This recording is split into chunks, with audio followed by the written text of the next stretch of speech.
Hola, buenas tardes. Vamos a ver el tema de sangrado digestivo alto. Soy residente de segundo año de medicina interna.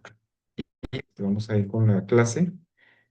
Este, bueno, primeramente, una hemorragia gastrointestinal superior es aquella que se origina por encima del ligamento de Treitz. Este ligamento, como se ve en la imagen de la derecha, se encuentra en la unión, básicamente, o en la flexura duodeno y yeyunal, justo ahí cuando empieza lo que es el intestino delgado, ahí tiene esa unión.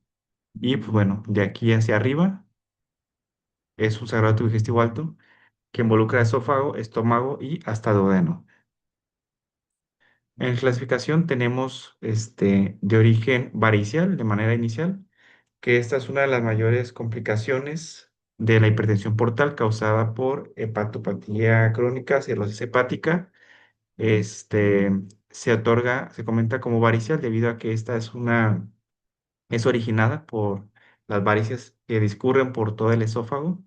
Esas varices se encuentran desde la embriogénesis, entonces simplemente hay aumento de la hipertensión portal y esas tienen una mayor labilidad para que puedan presentar un sangrado. Entonces el origen varicial y el origen no varicial son todas aquellas las cuales incluyen de mayor frecuencia a menor enfermedad ulceropéptica, esofagitis, gastritis, duodenitis, desgarro de Mayer-Weiss, algunas malformaciones vasculares y alguna úlcera marginal. También comentar, dentro de la etiología varicial por cirrosis, eh, la causa número uno es la hepatitis C, que es una causa viral. La número dos es la relacionada con el alcohol. La número tres es alguna metabólica, alguna enfermedad hepática de causa metabólica. Y bueno, esas son en diferentes etiologías, pero también tenemos las otras entidades de la hepatitis. Podemos tener una causa autoinmune de origen biliar, vasculares, como el síndrome de Buch-Chiari, y relacionadas a medicamentos, a un uso crónico de estos mismos, como metotrexato, amiodarona, metildopa o vitamina A, por ejemplo, y alguna cirrosis criptogénica cuando la causa este, no se ha encontrado a pesar de múltiple abordaje, autoinmune, metabólico, este, biliar, pues ya podemos atribuirle a que sea algo criptogénico. En cuanto a la epidemiología, hay muchos datos que nos arrojan a Estados Unidos. En 2016 causó 1.5 millones de visitas a los consultorios médicos y en salas de urgencias. Eso también ocurre aquí en México y muchos ingresos hospitalarios, ¿no? Como en el 2018 fue el diagnóstico gastrointestinal más común en hospitales y también fue la principal causa de reingresos hospitalarios dentro de los próximos 30 días. Dependiendo la etiología del sangrado, hay algunas que pueden tener recurrencias o mal apego al tratamiento, o incluso no tratar con las comorbilidades, que los pacientes no hagan caso en seguir sus medicamentos o que siguen a lo mejor bebiendo alcohol, pues pueden tener una recurrencia en los próximos 30 días. Y en 2019 se consideró como la tercera causa más frecuente de muerte por enfermedades gastrointestinales. Esto tiene una tasa de mortalidad de 3.5 a 10%, la cual sí es mínima, pero sí es considerable para tenerle importancia.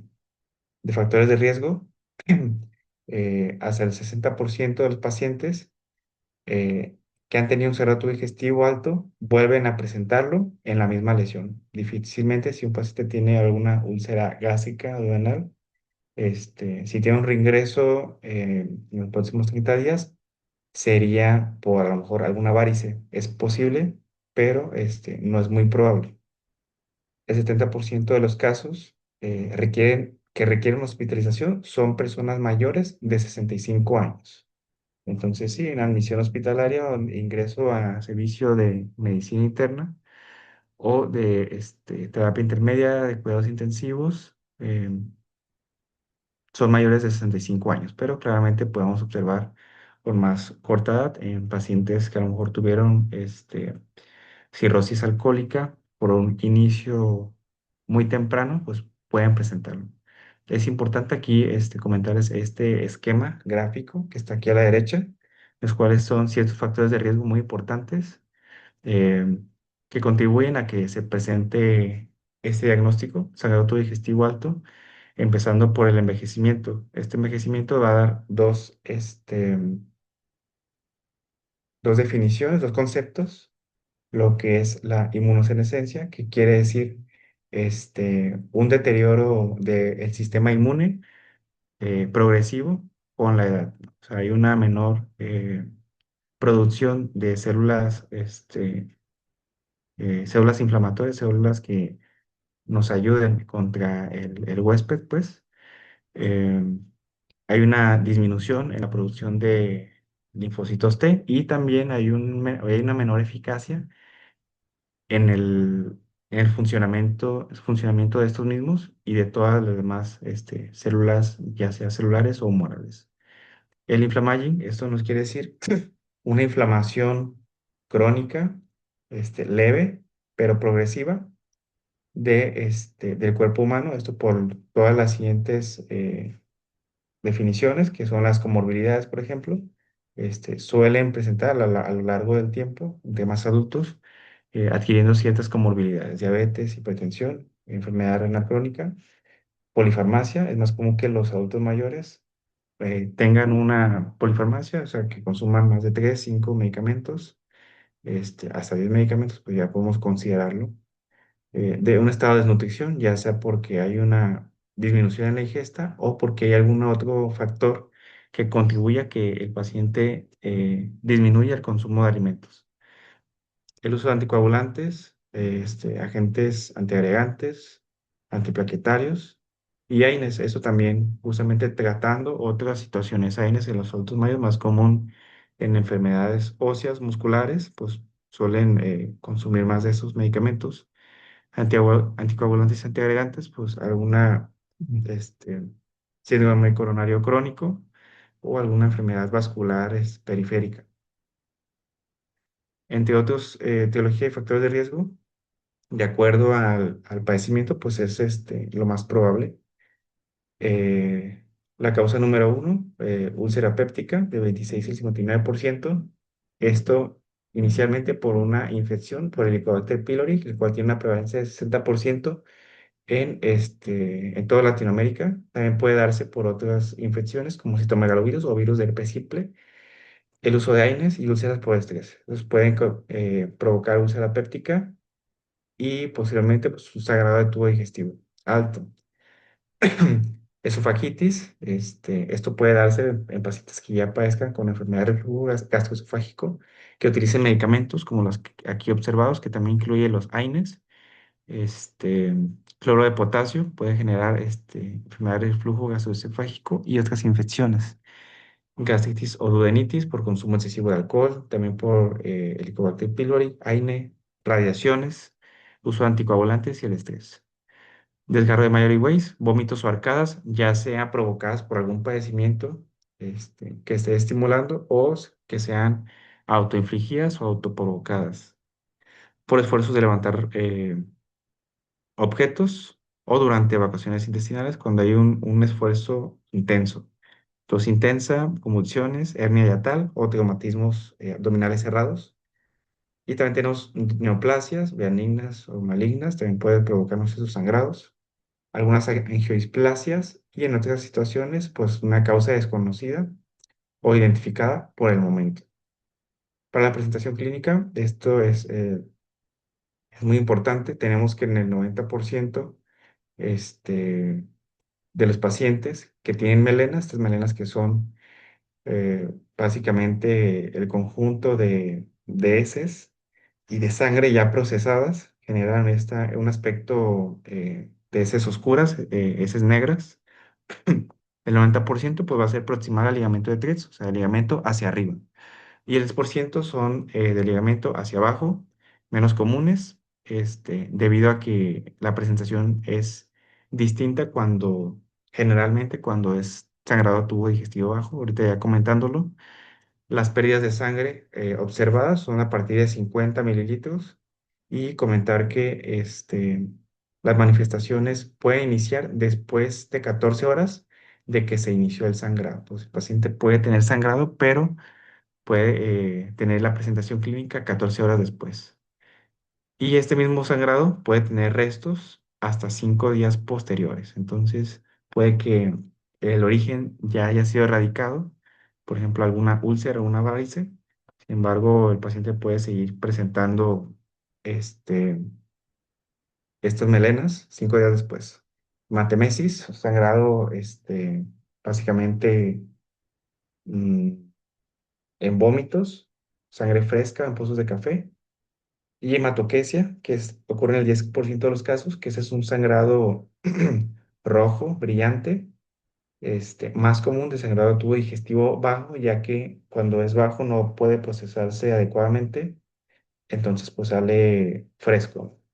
Y si se presenta y es un sangrado de tubo digestivo alto, esto nos indica que el sangrado fue tan abundante que no se logró procesar o que el tránsito gastrointestinal fue muy rápido, por lo tanto tampoco tuvo suficiente tiempo para esta digestión.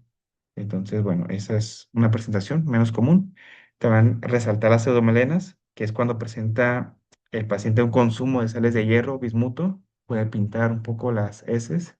Cuando el paciente ingiere sangre, ya sea por una hemorragia nasal intensa o una ingestión de sangre de otra etiología. También alimentos como el consumo de betabel, regaliz o tinta de calamar puede pintar las heces.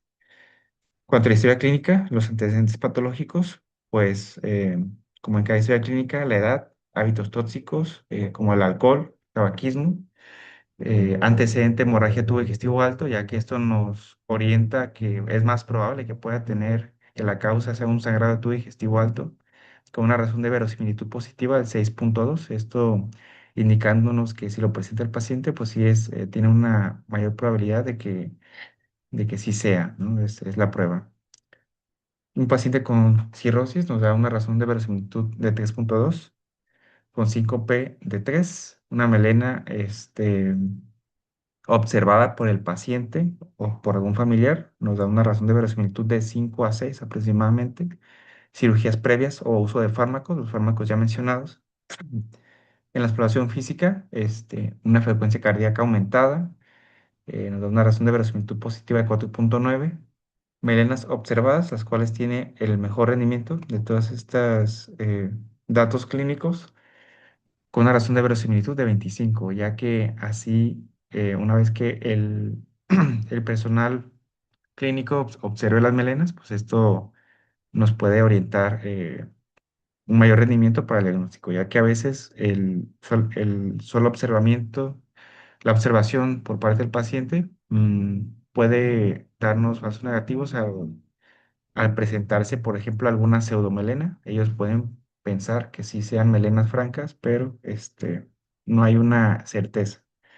Entonces, también los paraclínicos, una hemoglobina menor a 8, BUN mayor a 90, leucocitosis y signos analíticos de patopatía crónica, trombocitopenia, coagulopatía, junto con algunos estigmas hepáticos, orientándonos a que la causa en este caso pueda ser varicial. Este, tenemos otros datos como un paciente con menos de 50 años. Esto nos orienta que es menos probable que sea un sangrado tubo digestivo y que el paciente no presente melenas. Esto también nos da un rendimiento diagnóstico pues muy bajo para que sí sea un sangrado de tubo digestivo alto. Por lo tanto, hay que evaluar la gravedad del sangrado de acuerdo a todas la historia clínica, identificar otras fuentes de sangrado. A veces puede ser mixto, puede ser por enfermedad renal crónica, uremia, junto con alguna úlcera péptica, o junto con un sangrado varicial.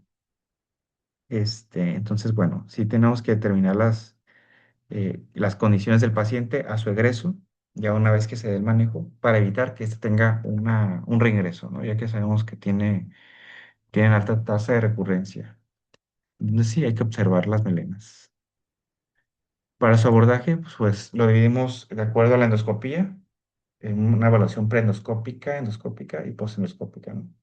De manera inicial, pues cuando tenemos el paciente en triage, eso le tocaría allá en servicio de urgencia, pues el ABCD, este, aquí ya podemos incluir un poco de acuerdo a la escala de choque hemorrágico, o más conciso, choque hipovolémico de origen hemorrágico. Entonces evaluamos al paciente con un interrogatorio de él o de familiares y consideramos si éste debe tener un tratamiento, ya sea en vigilancia o si se tiene que hospitalizar o si es algo muy crítico y si vamos a instaurar un manejo con cristaloides o si ya vamos a utilizar el uso de hemoderivados. Tenemos este caso clínico, este paciente, hombre de 68 años, uso crónico de warfarina por fibrilación auricular, hipertenso, cirrótico, de probable etiología alcohólica, el cual presenta hematemesis en dos ocasiones, de 300 mililitros cada una, además de evacuaciones pastoso-líquidas de coloración oscura. Posteriormente presenta mareo y debilidad y es traído por su hijo a urgencias, ¿no? Entonces tenemos estos signos vitales que en la exploración física pues también nos podemos tener de mayor relevancia, que se realiza un tacto y en este presenta heces oscuras, ya que por el momento cuando ingresa no presenta una nueva melena. Entonces los laboratorios iniciales, paciente anémico, tiempos de coagulación prolongados, trombocitopenia moderada, ¿no? Entonces, de acuerdo a la escala, ¿qué seguimiento le daríamos al paciente? Pues básicamente intrahospitalario, ¿no? Ahora, para escalas para estratificar el riesgo, pues tenemos el Glasgow-Blatchford. Este utiliza varios marcadores de riesgo, que incluye la urea, la hemoglobina, ya sea hombres o mujeres, la presión arterial, y otros marcadores por separado, como la presentación de melena, síncope, enfermedad hepática previa o falla cardíaca. Esto nos da una puntuación en la cual nos dice si requiere un manejo extrahospitalario, vigilancia o se tiene que hospitalizar para hacer un abordaje diagnóstico muy pronto. Entonces, bueno, esto tiene una sensibilidad de 80 a 100%, aproximadamente una especificidad del 57%. También tenemos la escala AIMS, también nos da otros parámetros y con ello nos da una tasa de mortalidad, ¿no? Esto tiene una sensibilidad del 90 al 95% y una especificidad del 40 al 50%. Tenemos la puntuación de Rockall, prendoscópica, otras variables y una mortalidad. Tenemos estas gráficas comparativas, las cuales evalúa estos scores junto con otros y nos da una puntuación pues básicamente por debajo de la curva en estas tres. La primera compara la necesidad de cualquier intervención, ya sea transfusión, endoscopía, radiología intervencionista o una cirugía, ¿no?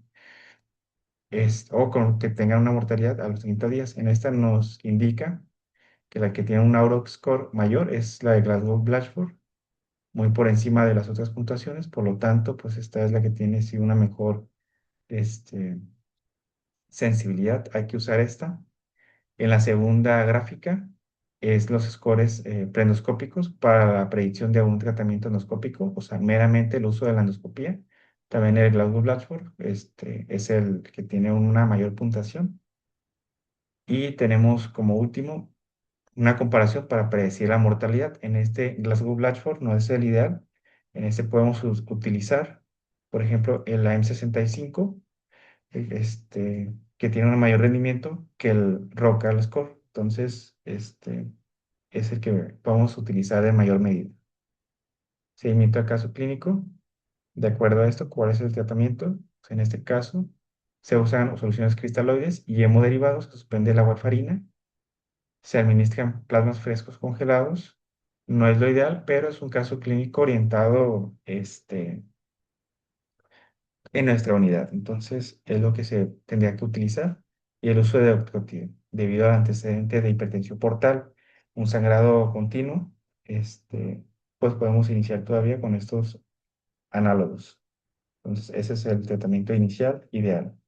Ahora, por la transfusión, se recomienda un enfoque restrictivo, o sea, la menor cantidad de concentrados eritrocitarios transfundidos al paciente. Esto debido a que transfundir de manera abrupta nos puede aumentar el riesgo de complicaciones como sobrecarga de volumen o resangrado. Entonces tenemos nuestro algoritmo terapéutico de acuerdo a la biometría hemática, niveles de hemoglobina. Menor a 7 se transfunde. Menor a 8 pero con enfermedad cardiovascular persistente, entonces tenemos que transfundir para alcanzar unos niveles por lo menos mayor a 8 gramos por decilitro. Si este no tiene una enfermedad persistente, está hemodinámicamente estable y una hemoglobina mayor a 8, entonces se evita la transfusión. Sin embargo, si el paciente tiene una hemoglobina mayor a 8 y cursa con un síndrome coronario agudo o será sometido a cirugía cardíaca ortopédica, entonces tenemos que transfundir otro concentrado eritrocitario. Entonces, estos son los puntos corte. Fuera de eso, se evitan las transfusiones. Para el manejo inicial, no varicial, pues estratificamos de acuerdo a la Blackboard. Le damos su orientación, si es un manejo ambulatorio o si ya se hospitaliza, su manejo perendoscópico, estabilizando al paciente si requiere o no transfusión de derivados, el uso de eritromicina e inhibidor de bomba de protones, que ahorita lo vamos a comentar, y bueno, la endoscopía en las primeras 24 horas de manera necesaria o ideal, de manera ideal. Y tenemos ciertos hallazgos de bajo riesgo, como una úlcera blanca, una úlcera, perdón, de fondo limpio, sin sangrado o erosiones, o ya con un fondo de fibrina. Y de alto riesgo cuando el paciente presenta una neoplasia, sangrado activo o varices. Entonces, el uso de eritromicina se recomienda como un procinético preendoscópico. Esto debido a que nos ayuda a mejorar la visualización endoscópica, reduce la necesidad de una segunda endoscopía, de transfusiones y reduce la duración de sustancia intrahospitalaria. Esta tiene que ser infundida, 250 miligramos en 100 a 250 de solución fisiológica, aplicada 20 a 30 minutos, entre este tiempo, 30 a 120 minutos antes de la endoscopía. Debido a que si no se hace de esta manera, si no se infunde o si se aplica de manera más abrupta, esto nos puede prolongar el intervalo QT o generarnos alguna taquiarritmia ventricular. Entonces, debido a la velocidad de infusión o a dosis elevadas no controladas o no infundidas. Ahora, el manejo de anticoagulantes en pacientes que utilicen antagonistas de vitamina K, no se recomienda utilizar plasma fresco congelado ni el uso rutinario de la vitamina K. Se recomienda utilizar de 1500 a 2000 unidades de lo que son básicamente 4, son 4 a 1, bueno, con 4 concentrados de complejos de protrombina o 3 de vía intravenosa durante 10 minutos. Esto se tiene que verificar 15 minutos después, lo que es el INR, si este es menor, se tiene que administrar una dosis adicional. Y para los anticoagulantes orales directos, como el uso de dabigatran, rivaroxaban, apixaban, no se recomienda el uso rutinario de lo que son sus contrapartes como el idarucizumab o el alexanet alfa. Entonces, estos no tenemos que administrarlos, tenemos que dejarlos tal cual. Y tampoco de concentrados protrombínicos. Entonces, saber que, por ejemplo, el uso de los ASA, este efecto dura de 7 a 10 días, por lo tanto, una suspensión inmediata no va a tener una repercusión positiva, entonces no se suspenden, y tampoco el uso de los inhibidores del receptor P2Y12. Ese efecto puede durar hasta 7 a 10 días en caso de las tinopiridinas y de 3 a 5 días de las no tinopiridinas. Entonces, tener en cuenta esto, ¿no? Tardan días, entonces no pasa nada si los no se suspenden. Ahora para el IVP, prevendoscopía, el colegio de gastroenterología no hay un consenso sobre la recomendación en contra o a favor del uso de IVP previa endoscopía. Se sabe que este tiene un beneficio disminuyendo el resangrado, necesidad de cirugías o de nuevas endoscopías de forma independiente al tratamiento endoscópico. Esto nos va a ayudar a estabilizar el coágulo y mejorar los resultados clínicos, ¿sí? La dosis es de 80 miligramos en bolo de manera inicial, ya sea omeprazol o pantoprazol o algún otro similar. Posterior, tenemos dos alternativas: una infusión continua de 8 miligramos por hora o de 40 a 80 miligramos intravenosos 2 veces al día de manera inicial. Se realizó un metaanálisis en JAMA de bolo versus infusión, en el cual no se encontró inferioridad del uso intermitente a una infusión continua, con un riesgo relativo de resangrar a los 7 días de 0,72, con un intervalo de confianza del 95%. Por lo tanto, el margen de inferioridad fue del 3%. Este no fue superado, por lo tanto, no hubo alguna diferencia. Sin embargo, se comentaba que el uso de intermitente puede ser mejor en temas prácticos, debido a que este no utiliza bombas de infusión, puede ser más fácil de administrar, y puede ser más barato. Sin embargo, en cuanto a eficacia, son similares. Ahora, como un paréntesis, para indicaciones de uso crónico de inhibidor de bomba de protones, tenemos las indicaciones absolutas, las cuales incluyen el esófago de Barrett, usuarios de AINES con riesgo de sangrado, esofagitis severa o una historia documentada de sangrado por úlcera gastrointestinal. Tenemos otras indicaciones, pero estas para disminuir la dosificación y en algún punto suspenderse. No son absolutas, como en el caso de la esofagitis leve o moderada o una enfermedad por reflujo gastroesofágico, tratado de 4 a 8 semanas, mientras los síntomas estén controlados. Entonces, en este caso, pues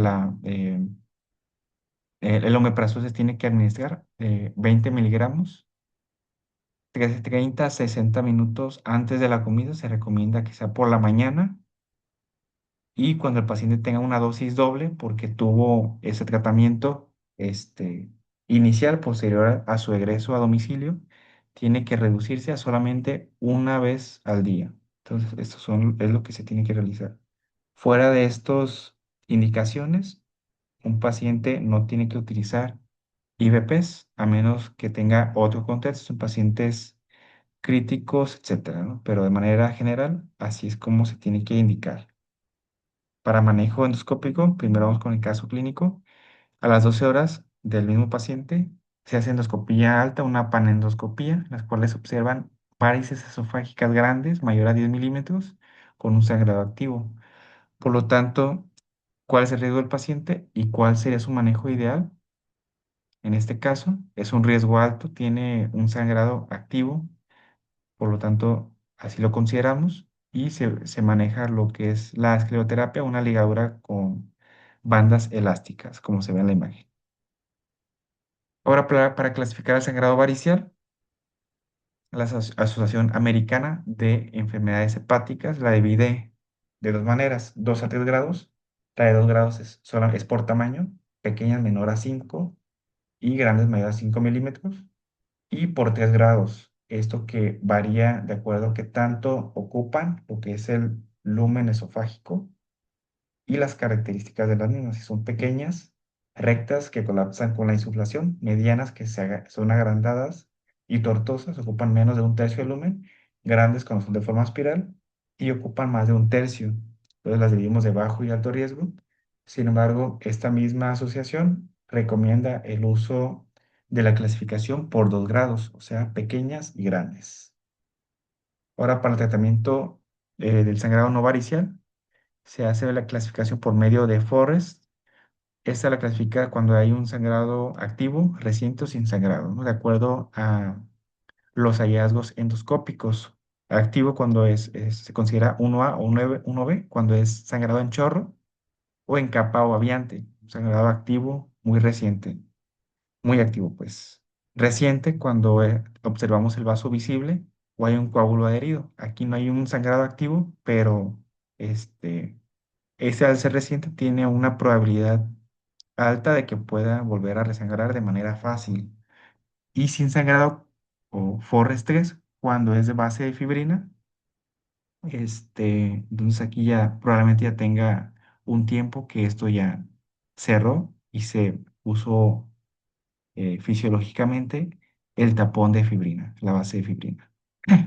Entonces, en los casos de una hemorragia activa o reciente, se recomienda la terapia endoscópica, además de una terapia antisecretora a dosis altas, como lo había comentado, este, y con un ayuno de 24 a 48 horas por lo pronto, mientras no siga consagrado. En el caso de que sean forestres, se recomienda ya continuar con una dieta normal de manera inmediata y una terapia antisecretora estándar, ¿sí? Entonces, bueno, es de altas dosis por 3 días cuando es activa o reciente y una antisecretora estándar cuando hay un forestrés. Pues tenemos la terapia endoscópica de acuerdo al FORRES. Si es combinada, se utiliza de manera inmediata medios físicos o inyectados. FORRES 2A, monoterapia, solamente endoscopía puede ser suficiente. Y un FORRES 2B, se utiliza medios físicos o se retira el coágulo dependiendo de la situación.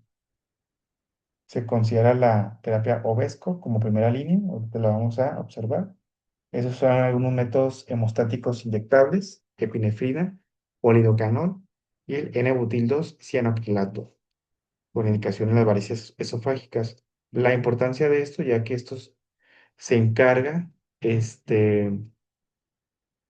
el clínico endoscópico, el que esté realizando el procedimiento, entonces ellos son los más expertos en estos casos. Es comentar que el uso de estos métodos hemostáticos pueden generar úlceras, perforación o necrosis por un aumento de estos mismos, ¿no? Genera cierto isquemia, que es lo esperado, pero digamos que es prolongada, generándonos necrosis, en algunos casos, pérdida de funcionalidad de las capas con una posterior perforación. Entonces, es lo relevante de esta tabla.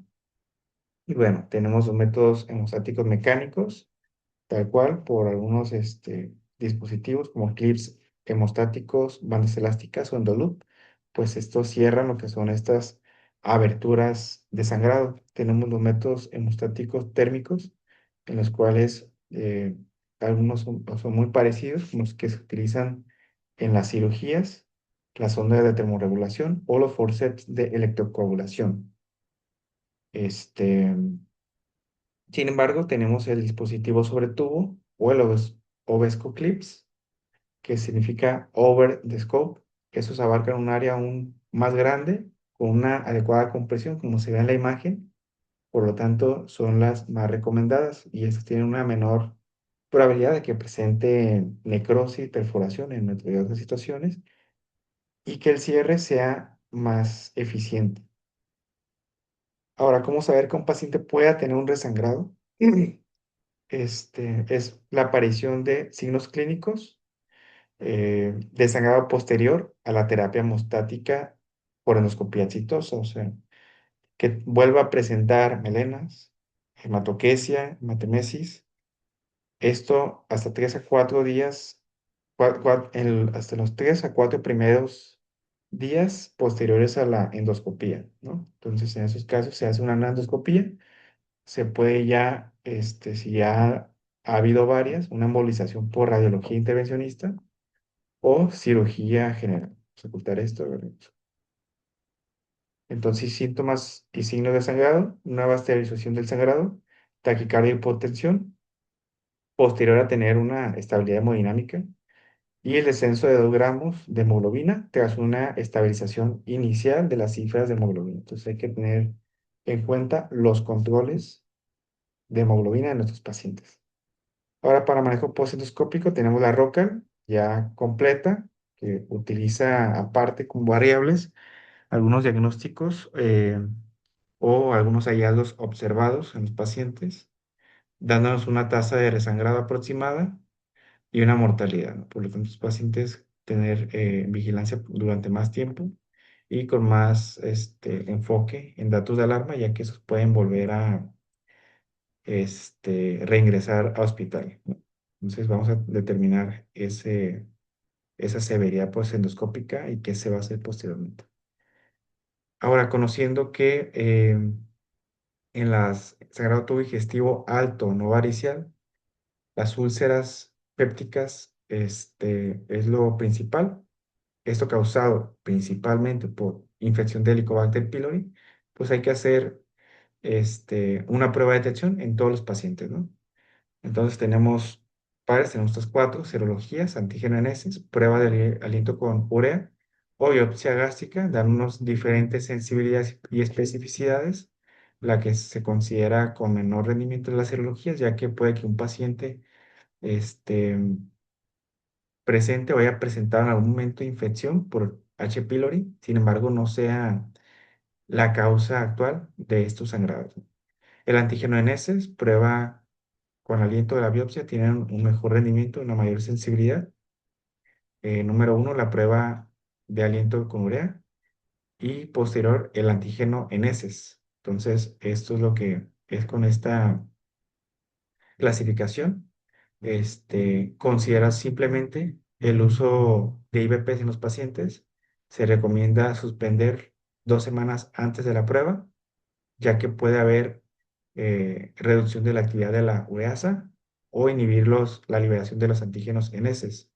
Sin embargo, en la biopsia gástrica se refiere que se debe de utilizar o biopsiar distintos puntos del área del estómago para tener un mejor rendimiento y una mejor precisión, ya que el IVP sí puede alterar la morfología de H. pylori y pues eh, tener algún diagnóstico erróneo. Por lo tanto, si el paciente sigue utilizando IVP, pues simplemente tener en cuenta que se tiene que biopsiar en distintas áreas.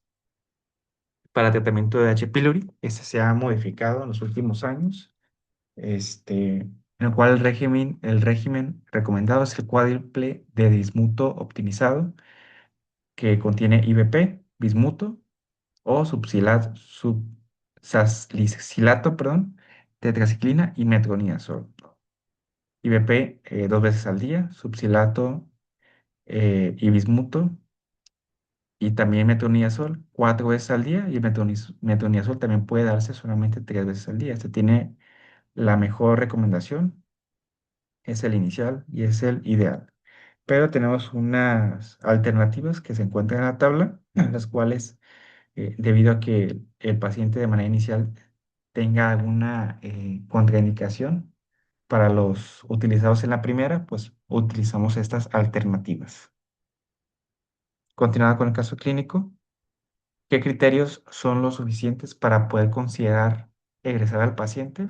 Pues en todos estos, básicamente es la D, una hemoglobina de 9,8, es buenos niveles de hemoglobina, que ya no tenga sangrado activo en más de 72 horas, 3 días, que tolere la vía oral y que sus tiempos de coagulación ya se encuentren normalizados. Estos son los criterios: estabilización hemodinámica, no sangrado activo 24 a 48 horas, hallazgos endoscópicos de bajo riesgo como úlcera de base limpia, mancha plana, pigmentada, sin vasos visibles o activos, que nos den un Forres 2, por ejemplo, o una tolerancia a la vía oral y un Glasgow Blatchford o Rocker Score bajo, ¿no? En otra parte, pues, en los pacientes, ¿qué pacientes se tienen que intervenir de manera quirúrgica? Aquellos con inestabilidad hemodinámica a pesar de la resucitación, una hemorragia masiva refractaria o recurrente, o un fracaso al tratamiento endoscópico, ¿sí? También pacientes con necesidad de una hemotransfusión masiva en menos de 24 horas, pues también tenemos que considerar una intervención quirúrgica, ¿no? Con al menos un criterio ya tenemos que hablar a los quirúrgicos para que hagan de todo el proceso para la intervención. Entonces, para conclusiones, el sangrado digestivo alto es una urgencia frecuente que tiene un impacto significativo en la mortalidad, como ya lo vimos. Una estratificación temprana de riesgo es lo ideal para poder optimizar recursos y definir su egreso seguro, ya que sabemos que hay ciertas complicaciones que se pueden agregar en pacientes que se hospitalizan de manera inadecuada. Una endoscopía temprana, idealmente en las primeras 24 horas, estas sabemos como clave para diagnóstico y tratamiento definitivo y pues bueno, el manejo integral, ¿no? Porque ya comentamos la resucitación hídrica, o ya si se utilizan hemoderivados, el control del sangrado y prevención de la recurrencia, haciendo hincapié en todos aquellos elementos que nos puedan presentar esas recurrencias y reingresos, ¿no? Comentarlos con el paciente y con los familiares. Entonces, bueno, tenemos aquí una frase el cual comenta que el éxito en el manejo del sangrado de tubo digestivo alto no va a depender en solo detener el sangrado, sino en identificar correctamente quién necesita intervención, quién puede egresar y cuándo hacerlo de manera segura. Entonces, eso es todo. Esas son las referencias. Eh, Pueden darle like a la presentación, al video, suscribirse y estar atentos para una nueva presentación y un mayor aprendizaje. Buenas noches.